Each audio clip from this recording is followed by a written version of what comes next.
naye NTV okuvaayo nekyalira amaka g'abantu abafiira abaabwe Butambala ne bakolako engeri ya documentary yatuyambyeko okuteeka ekifaananyi ku kituufu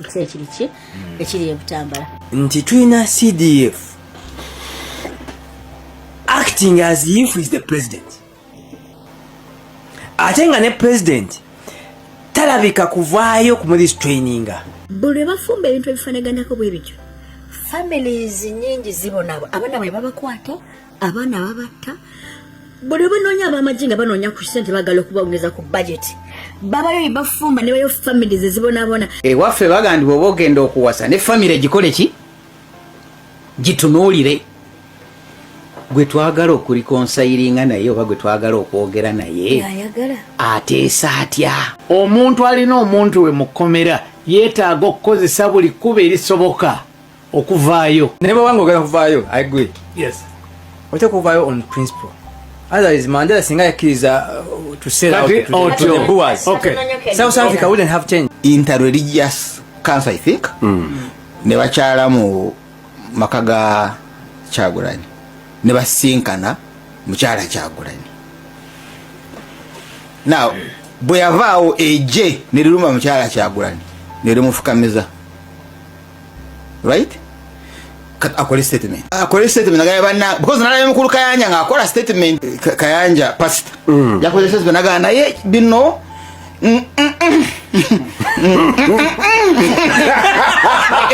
waliwo abamu abali mu magye gaffe tagatasobola kwogera nti akulira amagye bano nakalisi yakoze eki yagezezaako njagala kulaba pesawo yakugamba obogira njagala kulaba Archbishop Samuel Kazimba Samuel Edward Kazimba Mugalu kankozese Mugalu Bishop of the Church of Uganda of the province ng'avaayo ayambala ebyambalo byaffe biri agambe bw'oba oyina ekizibu n'omusajja tolumba mukazi we akyogere ndaba ebintu byabwe ne bali omu nsi nga gye bigiraga wabi and my issue eri ku Prodigal Son because Prodigal Son ayimira mu maaso ga kitaawe namugamba mpa ebyange njagala kugenda ntemera nze njagala kugenda namuwa ono omwana mu Trinity has violated God's commandment teteesebwako analysis eyo nkugitematemo gifunzafunza etuyambako okubeera nti tusobola okukuba ekifaananyi okuba okutusigira ekifaananyi mu bintu ebizze bibaawo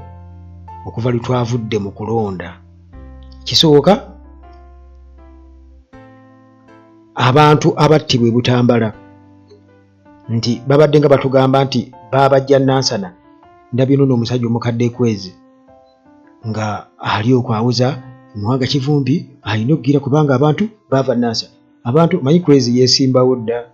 buli wamu ne bakola ki neje alina akayumba omukyala mwe yanobedda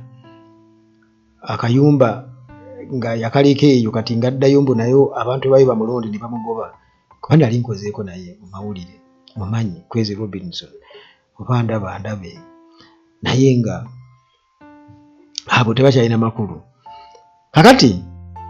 bigenza okuzuuka NTV ne bwe bagiwalana naye yo ng'egenda ku ground n'enoonya abantu bano ddala Nansana bagenza okukizuula nti abantu babaziika Butambala bonna omuntu omu gwe baaziika emukono ate nga naye abadde awangalira Butambala kitegeeza mulonzi bwe Butambala nga bw'olaba nze nti banzaala empigi ku bikondo naye ate ennondera eno Wakiso okitegeera kakati ekyo nekitegeeza nti nno baali balimba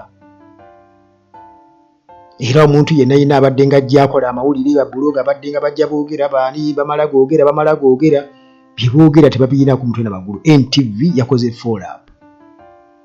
netutegeera nti abantu baali be Butambala be baakuba amasasi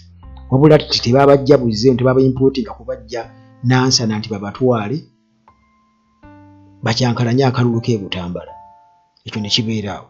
kati twogera ku reconciliation omusajja abuuzizza nti gwe mwagala okulikonsayiringa naye ye ali konsayiringi kanaye ddala gwolaba Muhoozi can you reconcile kubanga Muhoozi yafuga taata we aliwo oyo osobola okulikonsayiringa naye tekisoboka nti CDF ebintu byonna byakola tulaba Jerry Museveni atunula butunuzi takondeemi ng'okoleko okwetonda atunula butunuzi bwati kyokka ate batugamba nti yasobola eggwanga lyamulema dda lyagenda dda mu bumenyi bw'amateeka abantu bakola bukozi byonna bye baagala era kitegeeza nti obwannantagambwako butandikira ku mutabani we gwasuubira okumusikira next to none mbusimanya talina kugamba gwa abalamuzi abaki bonna alabanga kasasiro bannaddiini tebalina bifo bya bufuzi nti oba batya okuba tebajja kuddamu kubalonda naye ekinneewuunyisa nti basobola okwogera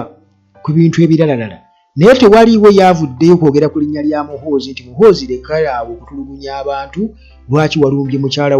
wa Bobi Wine n'omuyisa obubi bw'otyo obwo butemu obw'enkukunala mpisa mbi mize mibi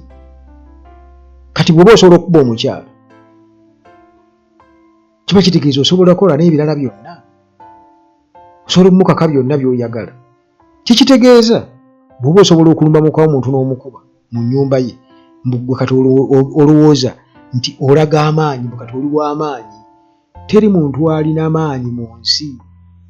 era gwe osobola okubeera n'amaanyi n'otta n'okutta bosse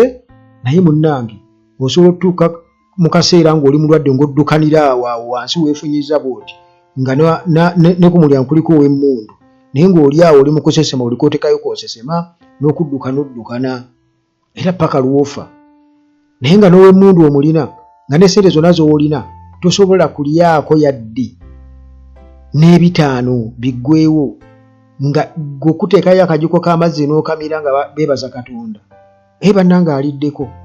omulwadde aliddeko byonna bisoboka naye kwegamba bwe tutunuulira embeera